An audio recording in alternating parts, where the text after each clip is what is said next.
लो, मैं तो विजय के और निकट आ गई सुकीर्ति। इतनी सरलता से मैं आपको जीतने नहीं दूंगी, क्योंकि मेरी बारी अभी शेष है। देखा, पौ 12 आप लोगों से आगे हुई ना उर्मिला दीदी।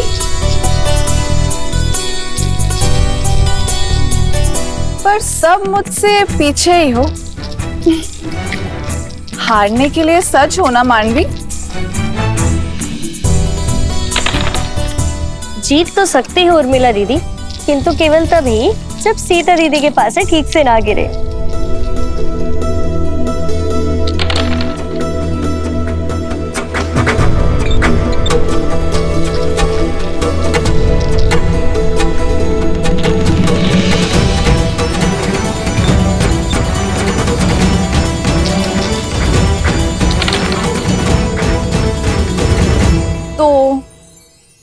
मैं तो हार गई और मैं जीत गई। देखा सीता दीदी, आप फिर से जानबूझ के हार गई ना।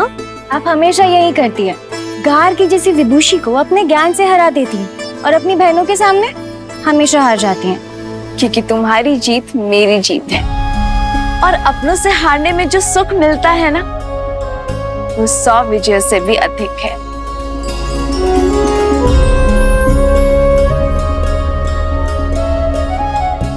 पिताश्री,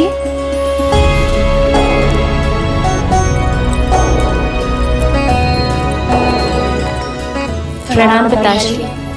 दीर्घायु भव। मुझे सीता से कुछ एकांत में बात करनी है।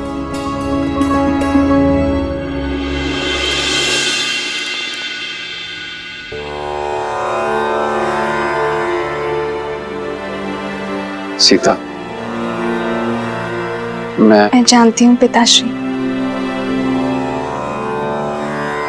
कि आप मुझसे क्या बात करना चाहते हैं।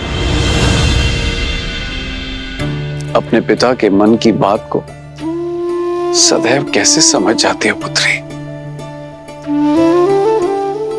जिस पिता ने इतनी कठिनाइयां सहकर अपनी पुत्री को सारे आनंद दिए, वो अपने पिता के मन की दुविधा को कैसे नहीं समझेगी पिताश्री? पुत्री की आयु होने पर हर पिता के मुख पर चिंता रहती है, और साथ ही आपके मुख पर यह भी उलझन है कि क्या आपकी पुत्री इस विवाह के लिए सज है या नहीं। तो इस उलझन का हल क्या है पुत्री? जब उलझन ही नहीं है तो हल कैसा पिताश्री? मैं आपसे ये नहीं पूछूंगी कि एक कन्या को अपना घर छोड़कर पराये घर में क्यों जाना होता है, क्योंकि मैं जानती हूं कि एक स्त्री में ही इतनी शक्ति होती है कि वो अपना संसार छोड़कर एक नया संसार बना सके, अपने संस्कार, अपने आदर्श आने वाली पीढ़ी को दे सके जो उसने अपने पिता से पाए हैं। पिताश्री, संसार समझता है कि स्त्री का कोई एक घर नहीं होता, जहां जन्मी वो मायका और जहां जाती है वो ससुराल। परंतु पिताश्री, मेरा मानना है कि कन्या सौभाग्यशाली होती है, क्योंकि उसके एक नहीं 2-2 घर होते हैं। जहां जन्म लेती है उनसे नाता जुड़ा रहता है, और जहां जाती है उन्हें भी अपना बना लेती है। मैं तुम्हें विश्वास दिलाता हूं पुत्री, मैं तुम्हारे लिए सुयोग्य वर ढूंढूंगा, तुम्हारा स्वयंवर रखूंगा। मैं भारत के सबसे पराक्रमी, सबसे समृद्ध राजकुमारों को निमंत्रण भेजूंगा। किंतु पिताश्री, इस स्वयंवर में मैं अपना वर किस आधार पर चुनूंगी? किसके पास कितनी धन संपत्ति है ये देखकर, या किसकी सेनापति शक्तिशाली है इस चुनौती पर? पिताश्री, विवाह सेना संपत्ति से या राज्य से नहीं होता है ना? क्या इस स्वयंवर में मैं उस वर को चुन पाऊंगी जिसके साथ मैं जीवन के हर क्षण में प्रसन्न रहूंगी? तुमने तो एक उलझन से निकालकर दूसरी उलझन में डाल दिया पुत्री।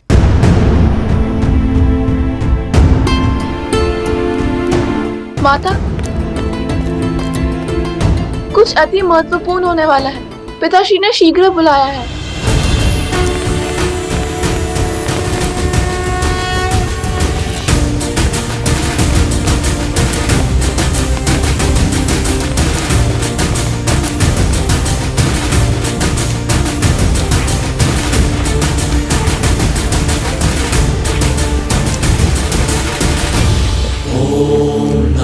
शिवाय ओम नमः शिवाय नमः शिवाय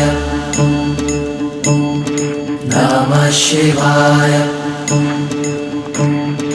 नागेन्द्रहाराय त्रिलोचनाय अस्माकरागाय महेश्वराय नमः शिवाय नमः शिवाय। हे महादेव,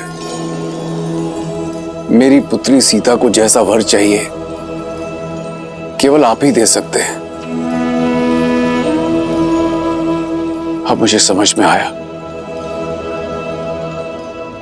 8 वर्ष की आयु में कदाचित सीता का आपका धनुष उठाना मेरे लिए संकेत था कि आप सीता के भविष्य का उत्तरदायित्व उठाएंगे। प्रभु,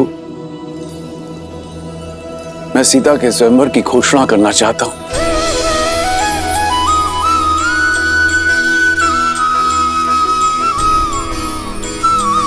वर का चयन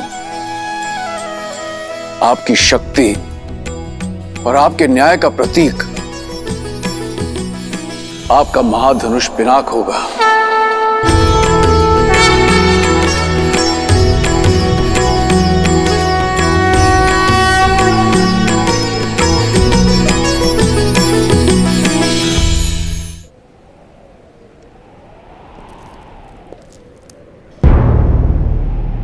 मैं अपनी पुत्री सीता के स्वयंवर की घोषणा करता हूं।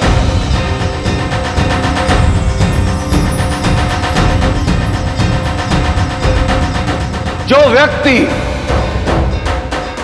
महादेव का धनुष उठाकर उस पर प्रत्यंचा साधेगा, वही व्यक्ति मेरी पुत्री सीता का वर होगा।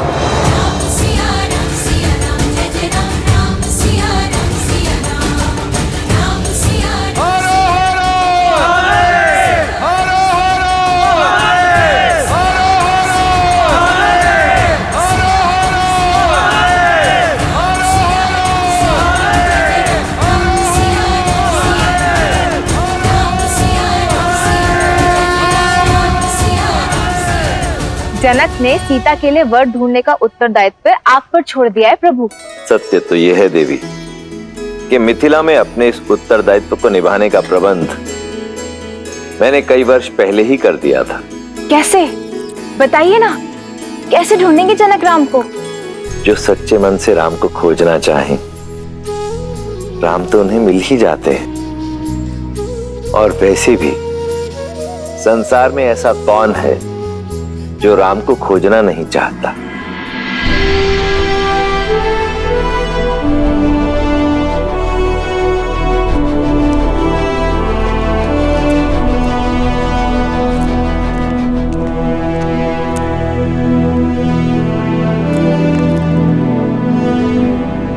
प्रणाम पिताश्री। आयुष्मान भव। मैं कल भोर होने पर कह जा रहा हूं पिताश्री। आपकी अनुमति लेने आया हूं।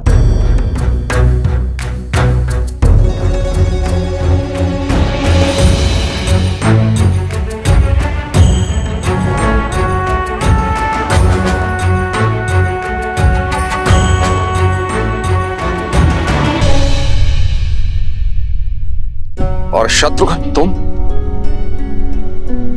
कहां जाने के लिए सज्ज हो?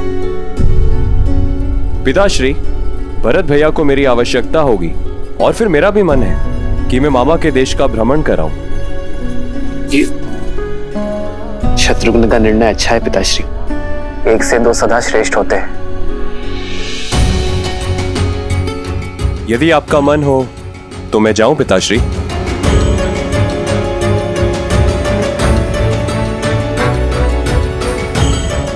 चिंता ना करें पिताश्री, मैं हूं ना आपके पास।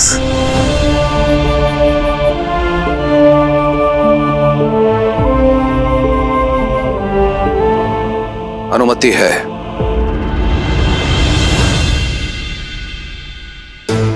तुमने दो अंधों के जीवन का सहारा छीना है।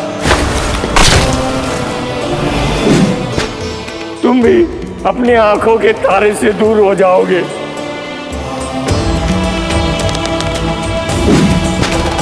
अपने धर्म रक्षक पुत्र के वियोग में तरस तरस कर मरोगे तुम।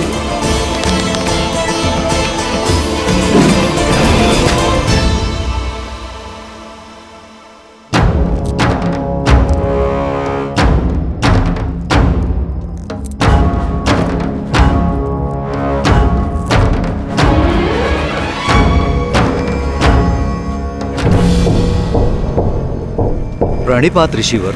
आपके महाराज दशरथ कहाँ हैं? मुझे उनसे भेंट करनी है, शीघ्र, अतिशीघ्र। परंतु ऋषिवर, आपका परिचय? आर्य, आप इतनी रात्रि में क्या कर रहे हैं आर्य? अभ्यास, प्रयास कर रहा हूं कि अपने आप को युद्ध के लिए सज्ज रखूं। जानती हूँ आपका तेज और शौर्य ढल नहीं सकता आर्य, परंतु आयु ढलती है। अब राम का समय है। युद्ध अयोध्या को पुकारेगा तो उत्तर देने की बारी राम की है। वही तो कारण है, मैं राम से दूर नहीं रह सकता। भय कि कहीं भरत और शत्रुघ्न की भांति राम पुनः उससे दूर ना हो जाए। महाराज की जय हो। महाराज, इस समय कष्ट देने के लिए क्षमा चाहता हूं, पर ऋषि विश्वामित्र पधारे हैं।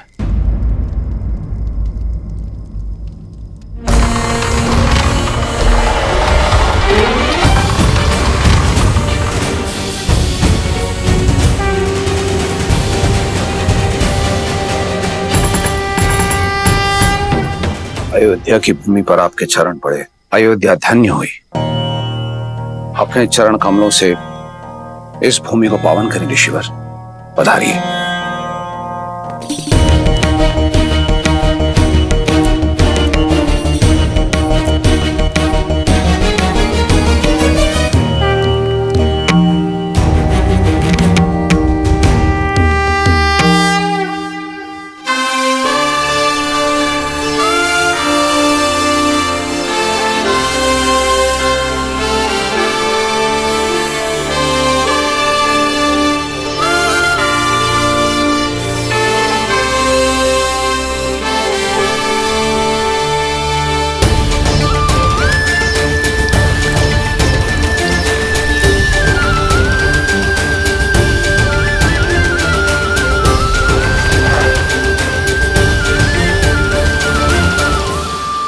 ऋषिवर, मेरा पुत्र अभी अभी शिक्षा प्राप्त करके लौटा है, इसे आशीर्वाद दें। राजन, किसी भी व्यक्ति को आशीर्वाद देने से पूर्व उस व्यक्ति की पात्रता की जांच की जाती है, और फिर मैं यहां देने नहीं, लेने आया हूं। आज्ञा ऋषिवर।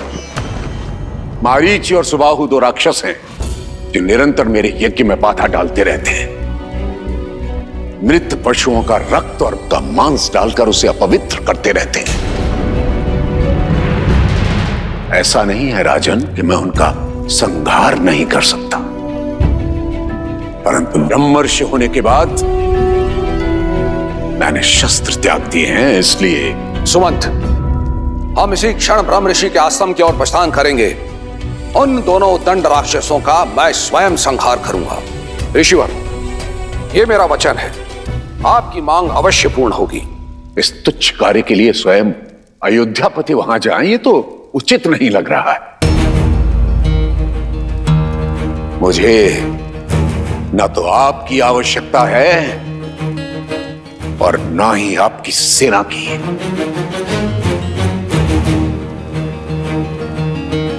तो ऋषिवर, मैं और क्या दे सकता हूं?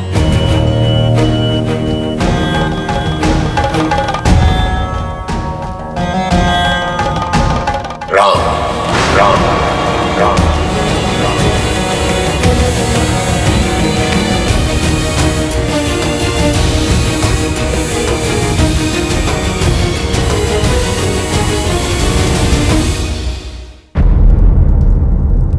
राजन, आप अपने पुत्र के लिए आशीर्वाद चाहते थे और मैं सहायता। आप राम मुझे दे दीजिए, दोनों की इच्छाओं की पूर्ति हो जाएगी। किंतु ऋषिवर, मेरा राम वो तो बालक है अभी। तो यूं समझिए कि उस बालक के बड़े होने का समय आ गया।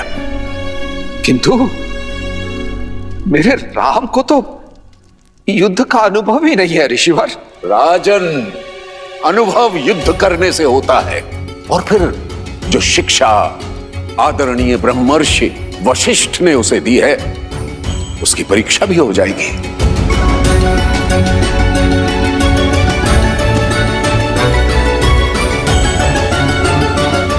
तो ऋषिवर, मैं राम को अपनी सेना में सम्मिलित कर लेता हूं, ये तो ठीक रहेगा ना? राजन, क्या मैंने अपनी बात स्पष्ट नहीं की? मुझे आप नहीं, राम चाहिए।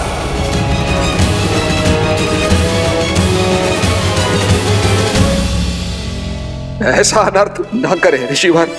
राम तो अभी अभी लौटा है, इसका वियोग मेरे प्राण हर लेगा ऋषिवर, मेरे प्राण हर लेगा। रघुकुल रीति सदा चले आई, प्राण जाएं पर वचन न जाए। परंतु ऐसा प्रतीत होता है कि आप इन शब्दों को विस्मृत कर गए हैं राजन। प्राणों की इतनी ही चिंता है तो रघुकुल की वचनबद्धता का ढिंढोरा क्यों पीटते हैं अयोध्यापति? विश्वास नहीं होता कि आप महान राजा हरिश्चंद्र के वंशज हैं, जिसने अपना सब कुछ त्याग दिया था अपने शब्दों का मान रखने के लिए। पहली बार अयोध्या ने निराश किया।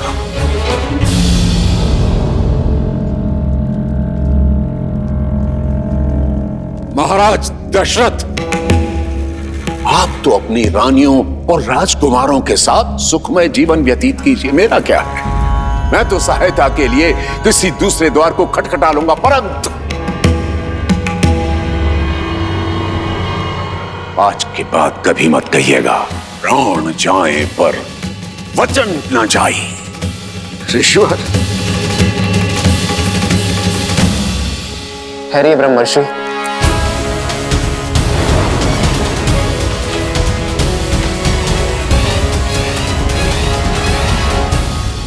आप धर्मपरायणता के अवतार हैं, ज्ञान में सर्वश्रेष्ठ है। आप किसी भी असुर को स्वयं दंडित करने में सक्षम हैं,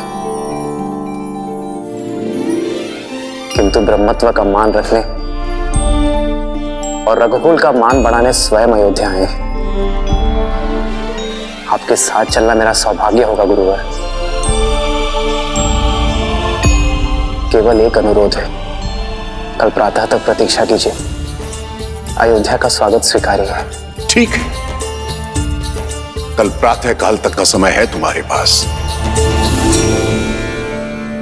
जैसे ही कल का सूर्योदय होगा, अयोध्या के मान का उदय होगा अथवा उसके तेज का अस्त होगा।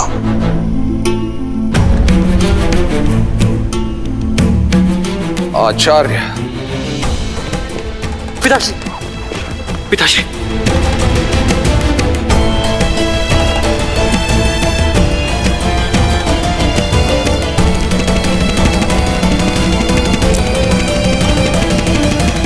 प्रणाम गुरुदेव।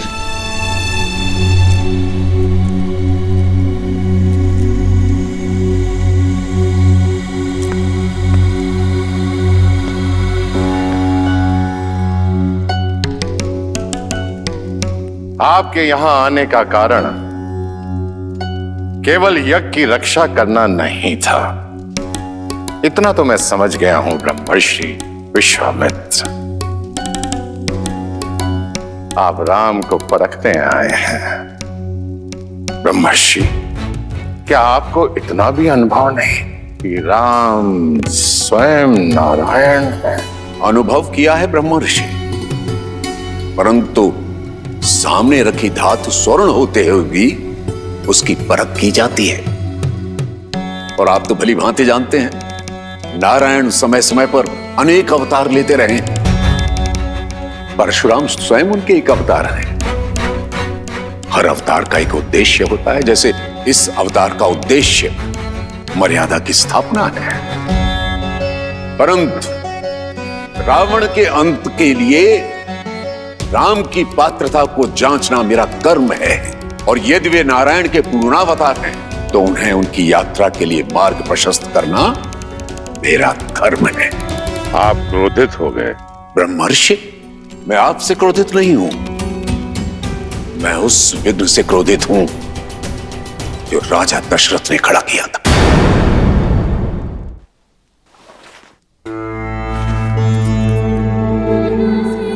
सेवकों, राजवैद्य को सूचित करो कि तुरंत आए। पिताश्री,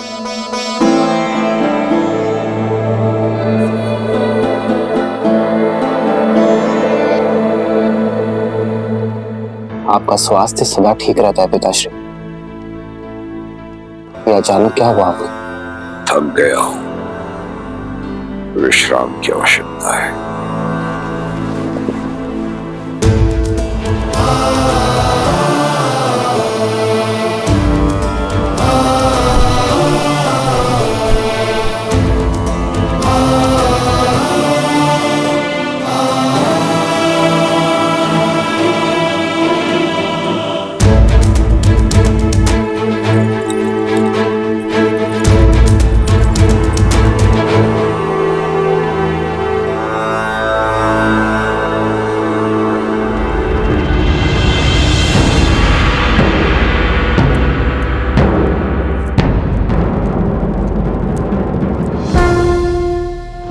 प्रणाम आचार्य। महाराज दशरथ की ठीक नहीं है आचार्य, कोई कुंठा है उनके मन में। तुम्हें क्या प्रतीत होता है? ऐसा क्या है? यही प्रश्न मुझे आपसे करना है आचार्य। पिताश्री का ऐसा व्यवहार मैंने कभी नहीं देखा। एक ऋषि को उसकी मनचाही सहायता देने में इतना संकोच क्यों? मैंने पहले भी कई बार अनुभव किया है आचार्य। पिताश्री हम लोगों से दूर होने की बात से ही सिहर जाते हैं। जो व्यक्ति देवासुर संग्राम से नहीं डरा, वो अचानक दो राक्षसों से अपने पुत्र के सामने की बात को लेकर भयभीत क्यों है? आपने तो उन्हें बालपन से पाला है, उन्हें शिक्षित किया है। मेरी माताओं से अधिक आपने उन्हें निकट से देखा है। एक पुत्र होने के नाते मेरा यह कर्तव्य है आचार्य कि मैं अपने पिताश्री के मन के भय को दूर कर सकूं।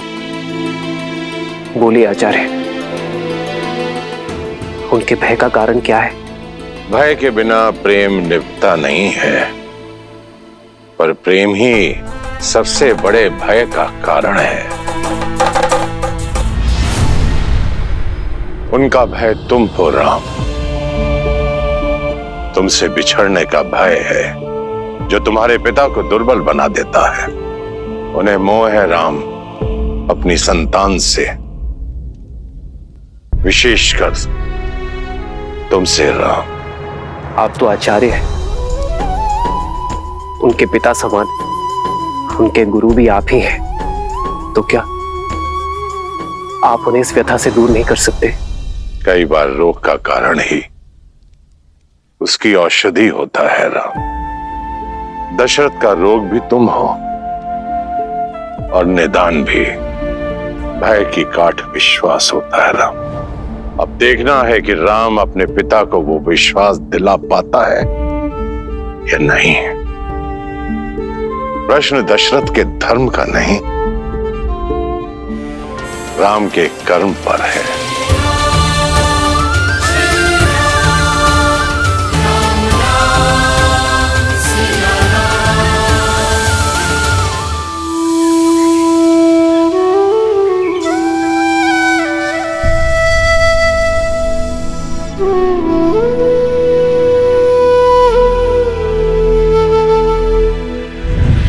तुम भी अपनी आंखों के तारे से दूर हो जाओगे। अपने धर्म रक्षक पुत्र के वियोग में तरस तरस कर मरोगे तुम।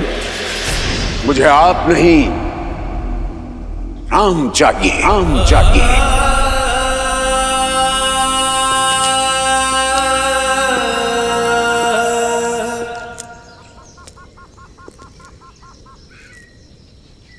राम,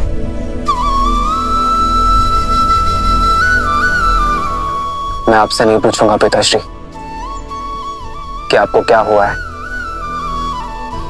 क्योंकि आपकी व्यथा मैं समझता हूं। ये जान के प्रसन्नता हुई कि तुम मेरी व्यथा समझते हो। किंतु ब्रह्मर्षि विश्वामित्र एक पिता से नहीं, एक राजा से सहायता मांगने आए थे पिताश्री। मत भूलो कि राजा होने के साथ साथ मैं एक पिता भी हूं। क्या राजा होने का यह अर्थ है कि मनुष्य अपने पिता होने की भावना को बिठा दे? क्या एक मनुष्य होना मेरा अपराध है? क्या मेरा पिता होना अपराध है? यदि तुम मेरे स्थान पर होते तो राजा बनते या पिता? मैं एक पिता का धर्म निभाता पिताश्री।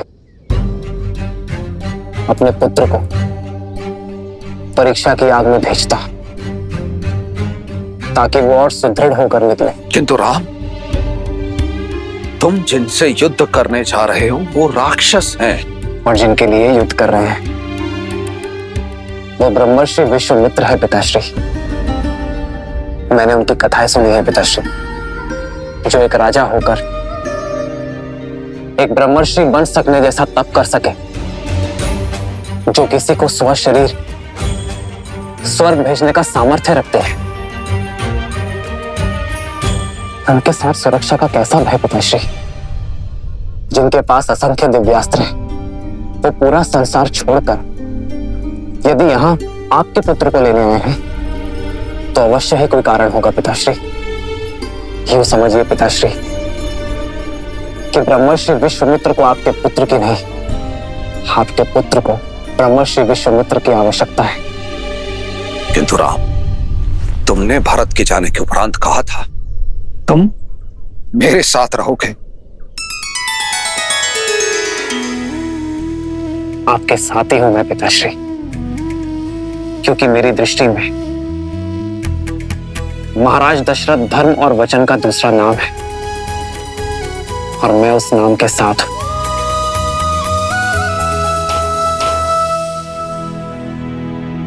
आप एक पुत्र क्यों चाहते थे पिताश्री? ताकि अयोध्या को उसका उत्तराधिकारी दे सकूं, अपने पूर्वजों को तर्पण अर्पित करने वाला दे सकूं। तो यदि आज आपने मुझे ब्रह्मर्षि विश्वामित्र के साथ जाने से रोका, रघुकुल का वचन तोड़ा, तो क्या मैं अयोध्या का राज्य संभालने योग्य कहलाऊंगा पिताश्री? अपने पूर्वजों का मान घटाने के बाद, संसार में उनकी श्रद्धा घटने के बाद,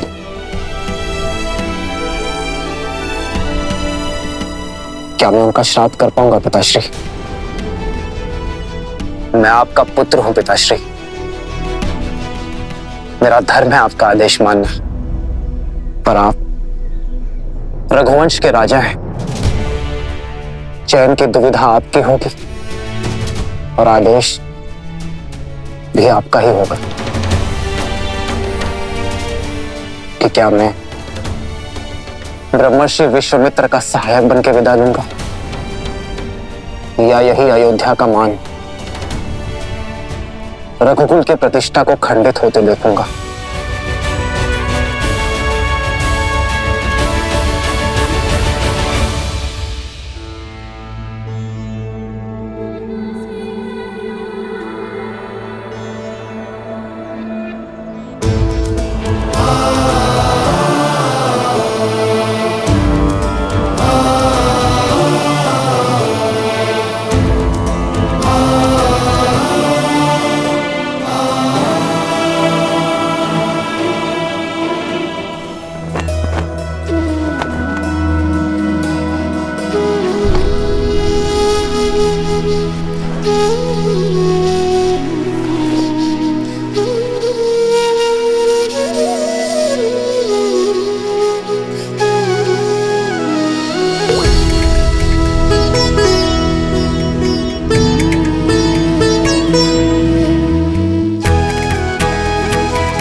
लक्ष्मण कहाँ है माँ?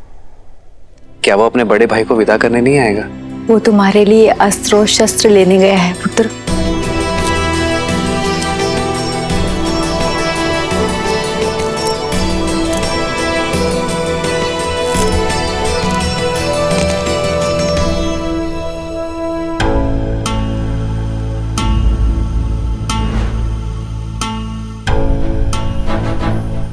ये क्या है लक्ष्मण?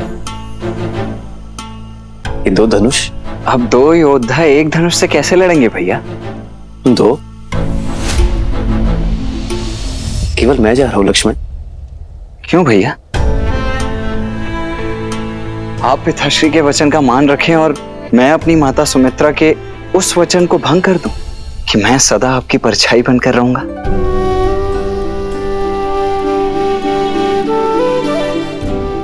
नहीं भैया, मैं तो सदा आपके साथ ही रहूंगा। लीजिए।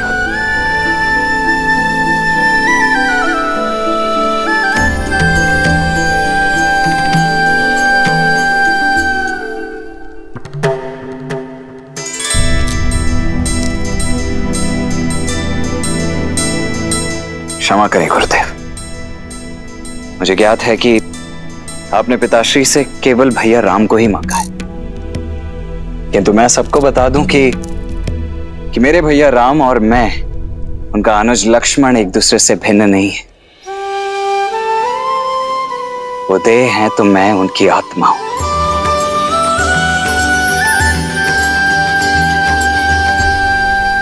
उद्दंडता के लिए क्षमा चाहता हूं, किंतु आत्मा के बिना देह आपके किसी काम की नहीं।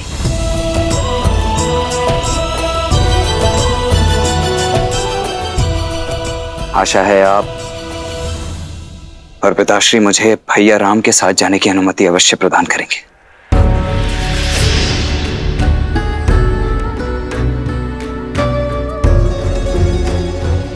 देखकर ही प्रतीत होता है कि लक्ष्मण अपने बड़े भैया का कवच है। राम तो युद्ध के लिए मेरे साथ जा रहा है, परंतु उसका कवच उसके साथ जाएगा अथवा नहीं, ये निर्णय और ये चयन दोनों ही मात्र आपके होंगे।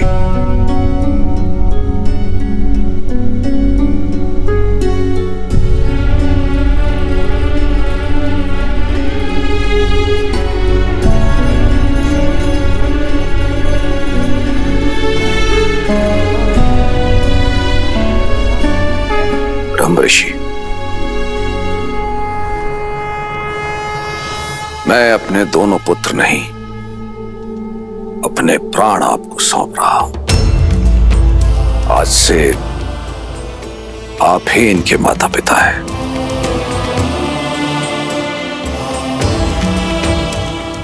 महाराज, आप अपने नेत्र मुझे दे रहे हैं। ये नेत्र अब जो मार्ग प्रशस्त करेंगे वो मात्र इनके लिए नहीं, अपितु सारे संसार का दृष्टिकोण बदल देगा।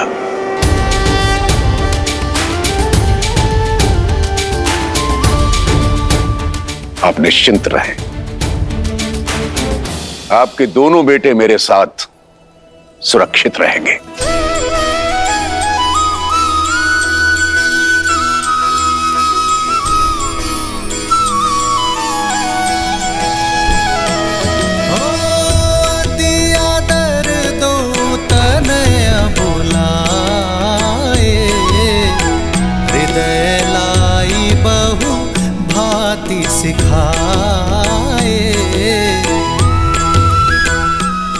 पिताश्री का ध्यान रखना मां। प्राणनाथ सुत दो, तुम मुनि पिता आन नहीं को।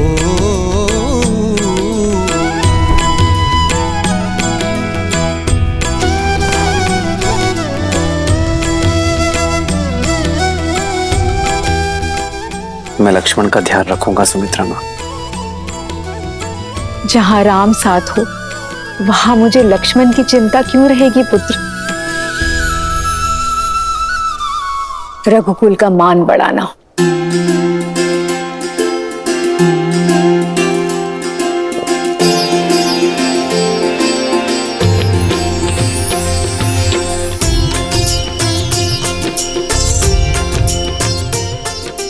जय बाबा।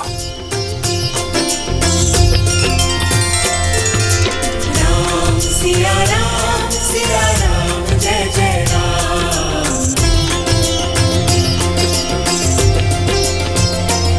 ओ मंगल भवन अमंगल हारी, द्रवहु सुदशरथ अजर विहार। अपना ध्यान रखना पिताश्री।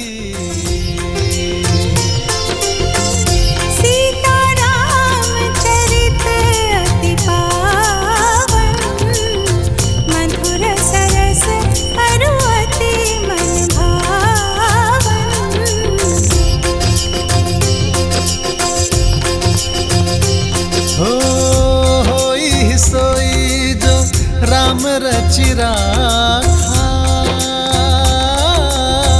को करी तरक बढ़ावे साखा।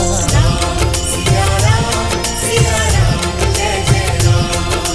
राम सिया राम जय जय राम। सिया राम जय जय राम, मैं तुम्हारी प्रतीक्षा करूंगा पुत्र, लौट के आना।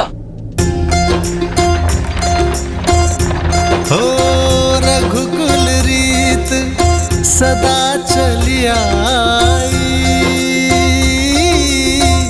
प्राण जाए पर वचन न जाई। सिया राम जय जय राम। सिया राम जय जय राम। नानाश्री और मामाश्री को उनके ज्येष्ठ भांजे का प्रणाम कहना भरत। आपसे दूर होने पर मेरा मन टूट रहा है भैया। भरत,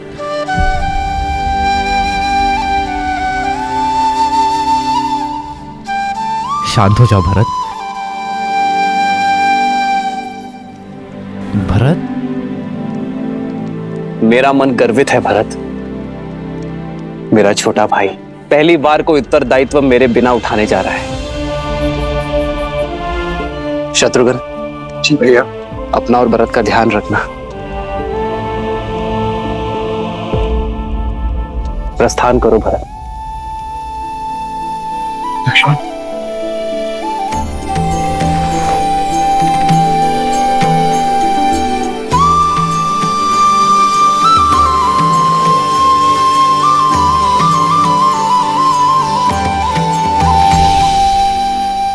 प्रस्थान करो।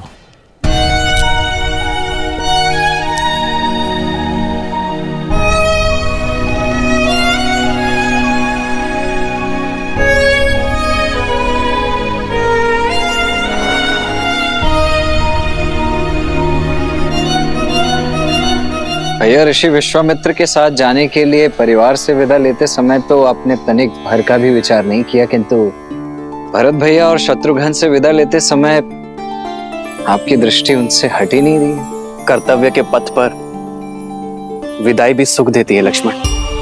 अपने छोटे भाई को बड़ा होते देखने का आनंद तुम्हें भी लेना चाहिए। प्रसन्न हो जाओ, आज पहली बार तुम मेरे साथ चल रहे हो बिना भरत के।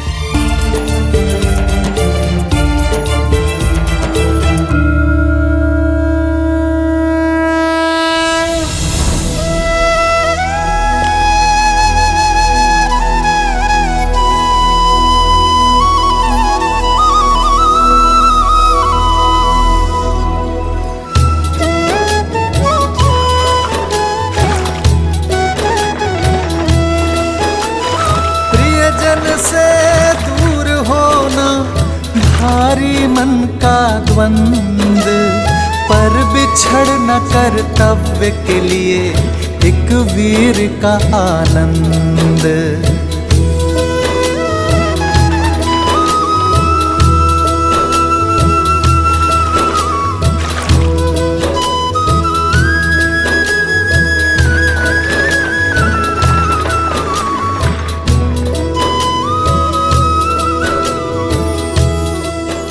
जीवन अचानक ऐसे मोड़ पर क्यों ले आता है वर्षों के उपरांत संतान की प्राप्ति हुई,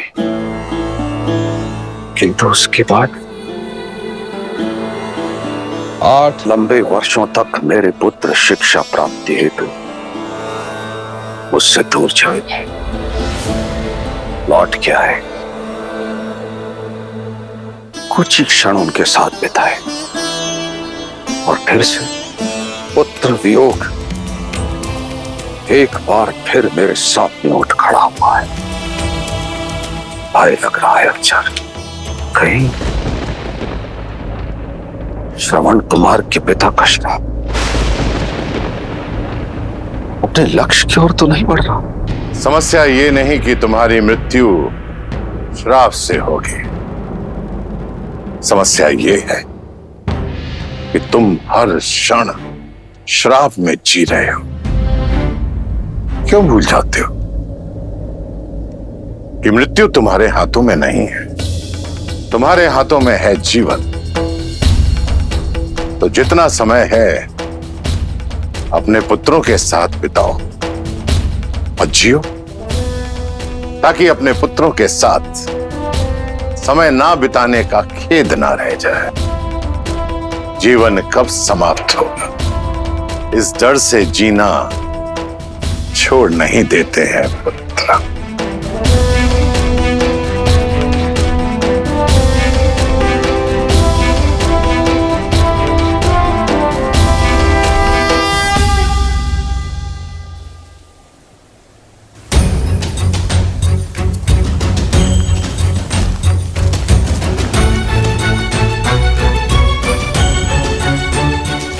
भैया भैया सुनिए ना, आपको ज्ञात है क्या हम जा कहाँ रहे हैं? तुम स्वयं पूछ लो उनसे। मैं नहीं, ठीक है। थक गए क्या दशरथ नंदन? जी आचार्य, नहीं तो भैया चलिए ना, आइए।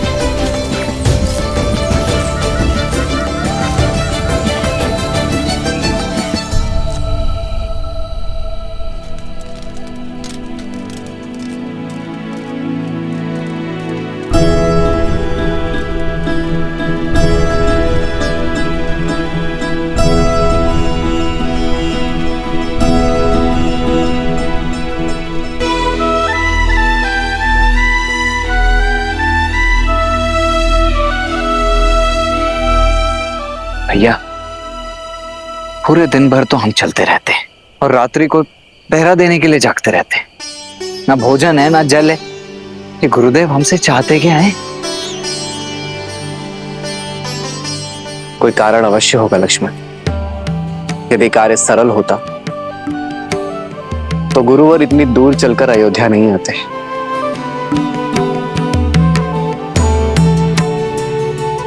कठिन कार्य का मार्ग कठिन ही होता है। धीरज रखो। जी भाई।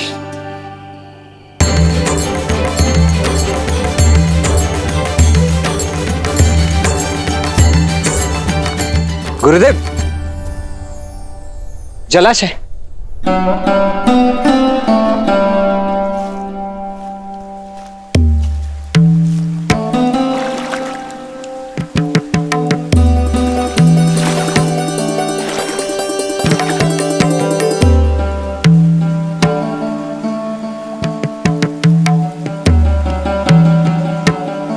जल पीने योग्य है।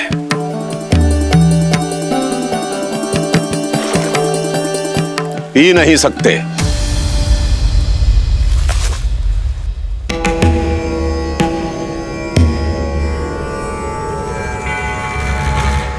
क्षमा कीजिए गुरुदेव, किंतु कारण क्या ये कोई परीक्षा है? परीक्षा और परिस्थिति बताकर नहीं आते लक्ष्मण। मैं तुम दोनों को जिस कार्य के लिए लेकर आया हूं वो कार्य बड़ा ही दुष्कर है। देखना चाहता हूं कि तुम इस कार्य को सिद्ध करने में सक्षम हो अथवा नहीं। असुरों के साथ युद्ध कई दिनों तक चल सकता है। यदि भूखे प्यासे रहकर उनसे लड़ने में सक्षम नहीं हो तो जल पियो और लौट जाओ। वे असुर हैं, भूख और तृष्णा पर उनका वश नहीं है। उनके शरीर को भूख लगती है तो वो चोरी करते हैं, छीनते हैं, लूटते हैं और अपने मन की भूख और तृष्णा को वे अपराध करके शांत करते हैं। इसका अर्थ समझते हो? समझा गुरुवर। यदि हम भी उनके जैसे ही दोषी हैं, तो हम उन पर विजय नहीं पा सकते। इसलिए हमें अपनी भूख और तृष्णा पर वश पाना होगा, यही ना? हम सज्ज है आचार्य। मेरा लक्ष्मण बहुत बली है, बहुत सहनशील है। आपका भाव नहीं समझ पाया, इसलिए दुष्टता कर बैठा। इसे क्षमा करें गुरुवर। जी गुरुदेव, मैं आपको आश्वासन देता हूं कि मैं भूख और प्यास दोनों सहन करने के लिए सज्ज हूं। शरीर की भूख को शारीरिक बल और परिश्रम से शांत किया जा सकता है लक्ष्मण, परंतु मन की तृष्णा को मिटाने के लिए मन में करुणा जागृत करनी होती है। अपनी इंद्रियों को वश में रखना पड़ता है। कर पाओगे?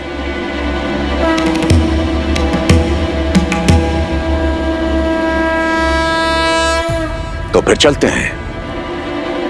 गंतव्य तक पहुंचने में और 4 दिन लगेंगे।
विश्वामित्र के साथ श्री राम और लक्ष्मण अपनी यात्रा पर आगे बढ़ रहे थे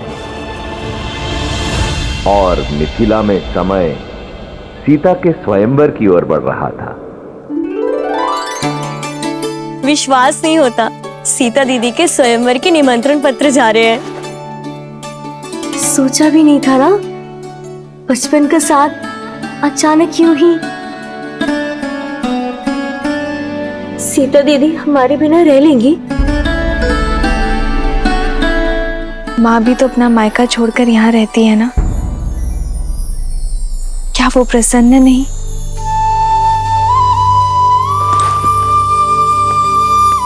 सीता दीदी चौपड़ खेले इस समय? जितना समय यहाँ पर हो खेल लो ना दीदी। जब ससुराल चले जाओगी तो हम तीन कैसे खेलेंगे?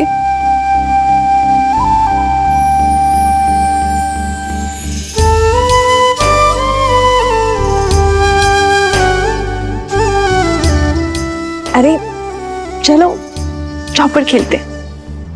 चलो। तुम इतना क्यों हंस रही हो? क्योंकि सीता दीदी कहीं नहीं जाने वाली। अब ज्येष्ठ पिताश्री ने नियम ही कुछ ऐसे रखे हैं। जिस शिव धनुष को सैकड़ों लोग मिलके केवल हिला पाते हैं, उसे कौन तो उठाएगा और कौन प्रत्यंचा चढ़ाएगा? तर्क तो उचित है, पर फिर सीता दीदी ने कैसे उठा लिया था? हाँ दीदी, बताओ ना, जब आपने शिव धनुष उठाया था तो क्या था आपके मन में?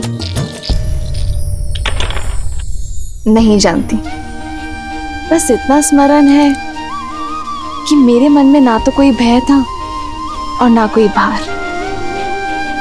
केवल महादेव से प्रार्थना थी कि हमारी गेंद वापस लौटा दे। और महादेव तो भोलेनाथ है ना, यदि मन में आभार हो तो महादेव दुलार देंगे ही। हाँ, और वो वर भी देंगे जो उनका धनुष उठा के आपको ब्याह ले जाएगा।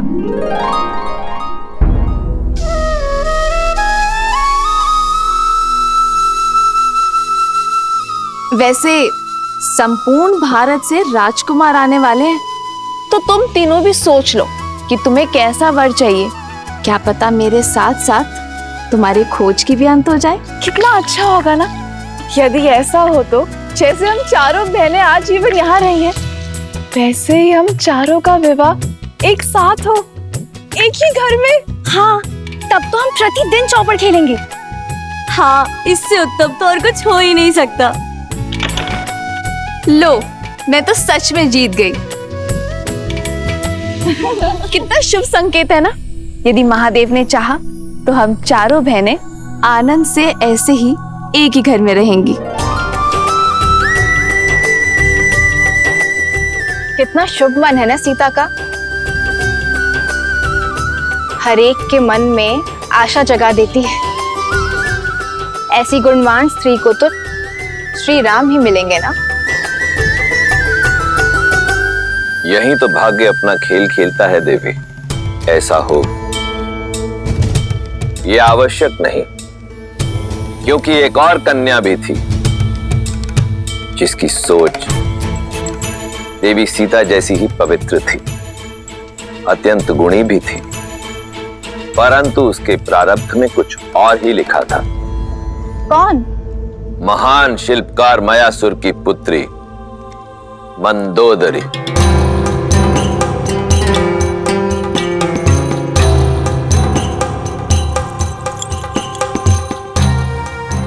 मयासुर ने अनेकों दिव्यास्त्रों का निर्माण किया था और फिर उन्होंने एक अत्यंत शक्तिशाली भाला बनाया।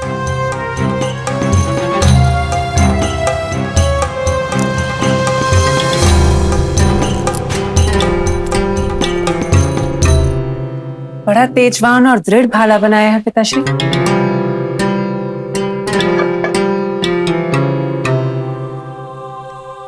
किसी विशेष के लिए बनाया है? हाँ पुत्री, ये संसार का सबसे शक्तिशाली भाला है, जिसका प्रहार इंद्र के वज्र को भी काट सकता है।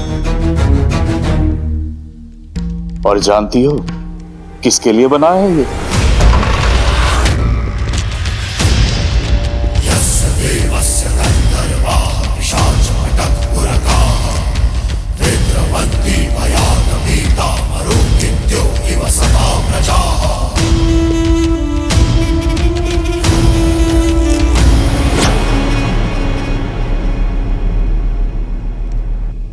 तुम, मैं, लंकेश, दशानन, रावण। मायासुर, सुना है कि तुम्हारे पास कुछ ऐसा है जो केवल मेरे योग्य है, तो लेने चलाया अद्भुत अस्त्र। ये अस्त्र मैं तुम्हें नहीं दे सकता दशानन। दशानन ये भाला लेने नहीं आए हैं पिताजी।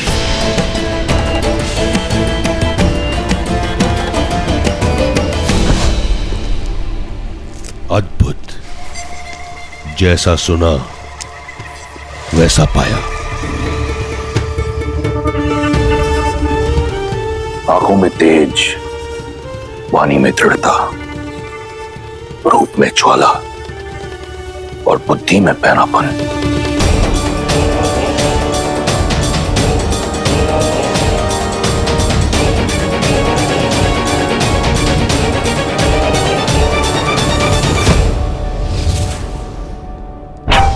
तुम ही मुझे वो पुत्र दे सकती हो जो मेरा अधूरा स्वप्न पूरा करेगा, इंद्रासन पाने का। नहीं, मेरी पुत्री का हाथ मैं तुम जैसे आतताई के हाथ में नहीं दे सकता। वीर भोग्य वसुंधरा मायासुर, जिसके पास बल है उसी का आज उसी का कल है, और दशों दिशाओं में दशानन से अधिक बली कोई नहीं। एक वृक्ष शिल्पकार के कंठ पर भाला रखकर धमकाना, ये कहां का बल है दशानन?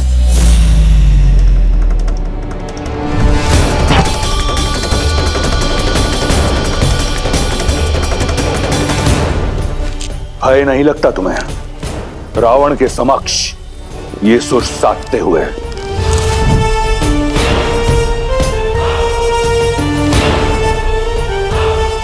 कदाचित तुमने मेरे बारे में सुना नहीं। सुना है ना कि आप दूसरों से उनकी संपत्ति छीन लेते हैं, विवशों से प्राण और स्त्रियों से उनका सम्मान छीन लेते हैं। सब सुना है मैंने। सावधान मंदोदरी, स्त्री की लाज भंग करने का पाप आप कई बार कर चुके हैं। आज स्त्री हत्या का पाप भी अपने सिर चढ़ा लीजिए। पुत्री,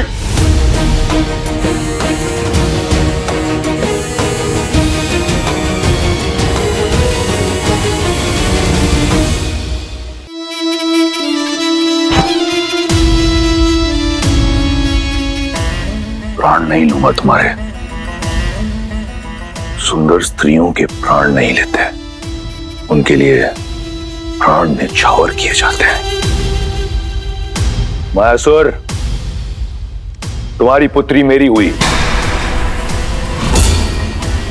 और ये भाला मैं भेंट स्वरूप स्वीकार करता हूं। शस्त्र छीना जा सकता है दशानन,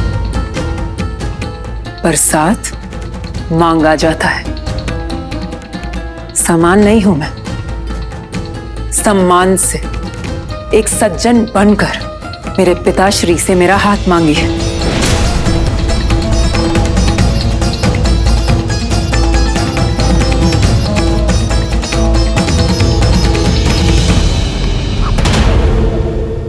असुर महाशिल्पी मायासुर, मैं स्वर्ण लंका का स्वामी दशानन ये स्वीकार करता हूं कि मेरी लंका के स्वर्ण में इतनी चमक नहीं जितना आपकी पुत्री के तेज में है। आपकी पुत्री रक्ष महारानी बनने के योग्य है। मैं आपसे आपकी पुत्री मंदोदरी का हाथ मांगता हूं। क्या आपको और आपकी निर्भीक पुत्री को यह संबंध स्वीकार है? मैं अपना उत्तर अपने पिताश्री को बताऊंगी, एकांत में।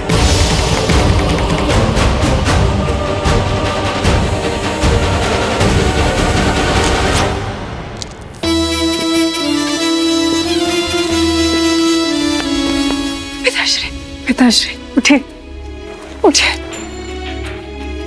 पिताश्री। पुत्री, तुम ऐसा नहीं कर सकती। दशानन है वो पिताश्री, वो चाहे तो सब कुछ नष्ट कर कर हमें बलपूर्वक यहां से ले जा सकते हैं। इससे अच्छा होगा कि हम सम्मान के साथ जाएं। अपने पिता की रक्षा के लिए तुम अपने जीवन का मार्ग एक पापी के साथ चुनोगी? कैसी आपदा है? नहीं पिताश्री, ये आपदा नहीं, अवसर है। किसी को कीचड़ से निकालने के लिए उसका हाथ थामना पड़ता है। असुरों का सुर साधने के लिए ये त्याग मुझे करना होगा। रावण को मार्ग पर लाना असंभव है। जानती हूं, मैं वर्तमान तो बदल नहीं सकती पिताश्री, पर भविष्य तो संवार सकती हूँ। दशानन की संतान को, असुरों की आने वाली पीढ़ी को मार्ग तो दिखा सकती हूँ। असुरों की आने वाली पीढ़ी धर्म पर चले, इतना प्रयास कर सकती हूँ पिताश्री। मुझे आज्ञा दीजिए पिताश्री।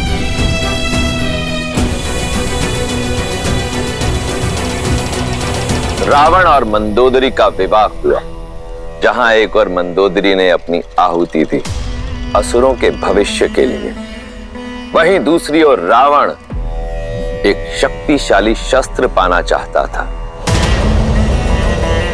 रावण को पूर्ण विश्वास था कि उसके तेज और मंदोदरी की पवित्रता का संगम उसे एक बलशाली पुत्र देगा जो उस इंद्रासन को जीत सकेगा जिसे पाने में उसका भाई कुंभकर्ण चूक गया था। कोई भी ग्रह अपने उचित स्थान पर नहीं, परंतु मेरा पुत्र अजयी और अमर होगा। जो मैं तप से ना पा सका, मेरा पुत्र भाग्य से पाएगा। जो भी ग्रह नक्षत्र की स्थिति प्रतिकूल है, उन्हें अनुकूल होना होगा।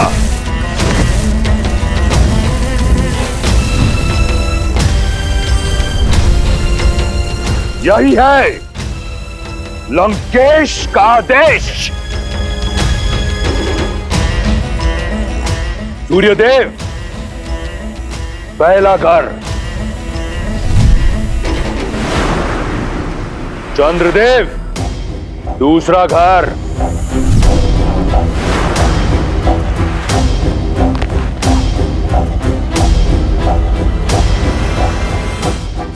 रावण ने अपने बल और भय के प्रताप से सभी ग्रहों को अपने पुत्र की कुंडली में अनुकूल परिस्थिति में आने के लिए विवश कर दिया। शनिदेव सातवां घर,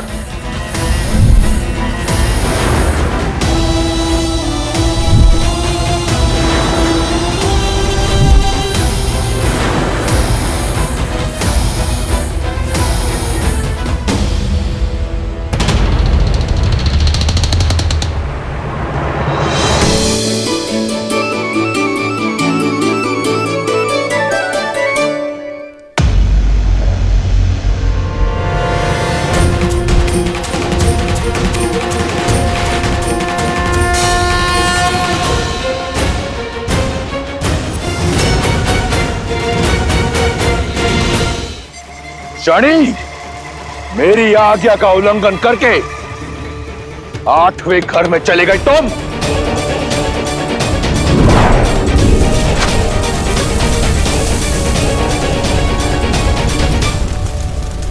तुम अपने बल से, अपनी हट से नियति के लेख को नहीं बदल सकते रावण। तुम्हारे पुत्र की कुंडली पर और तुम पर मेरी दृष्टि पड़ चुकी है रावण। मूर्ख, कदाचित अपनी कुंडली जांच कर नहीं आए तुम आज।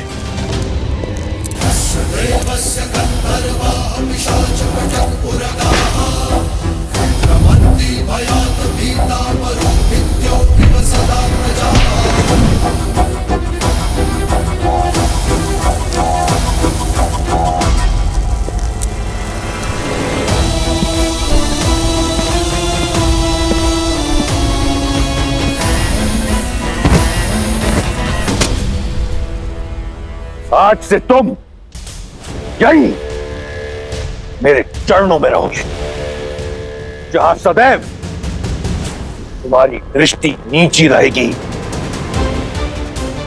ताकि दृष्टि उठाकर ना तुम लंका देख सको और ना लंकापति का पुत्र।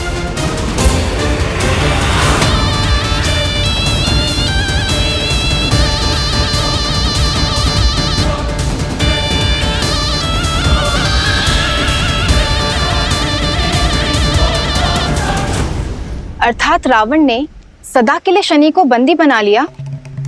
भ्रम था उसका, क्योंकि इस बार रावण का सामना कर्म फलदाता शनि के साथ होने वाला था और शनिदेव की दृष्टि कभी चूकती नहीं। रावण वर्षों से उन्मत्त कि शनि की दृष्टि लंका पर नहीं पड़ी, परंतु वो ये भूल गया कि स्वयं रावण पर तो उनकी दृष्टि पड़ ही चुकी थी और अब श्री राम के रूप में स्वयं काल रावण तक आने की यात्रा का प्रथम चरण आरंभ करने वाला था।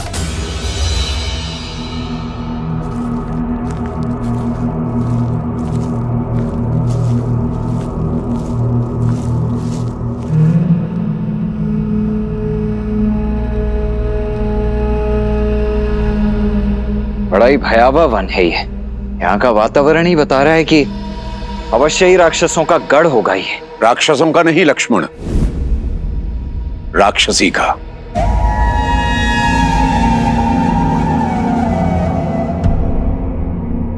मैं तुम्हें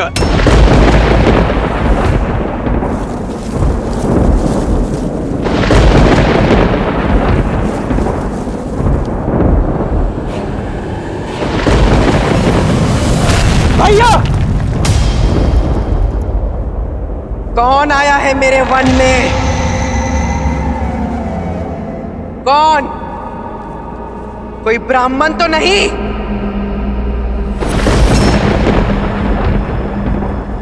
ब्राह्मण? मैंने चेतावनी दी थी कि मेरे वन में ऋषियों का आना मना है।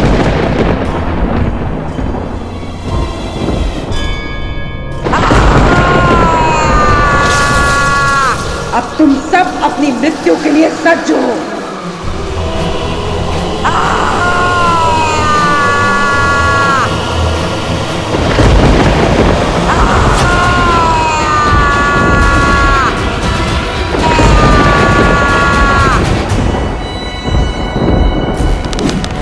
भैया, प्रहार की आज्ञा दीजिए।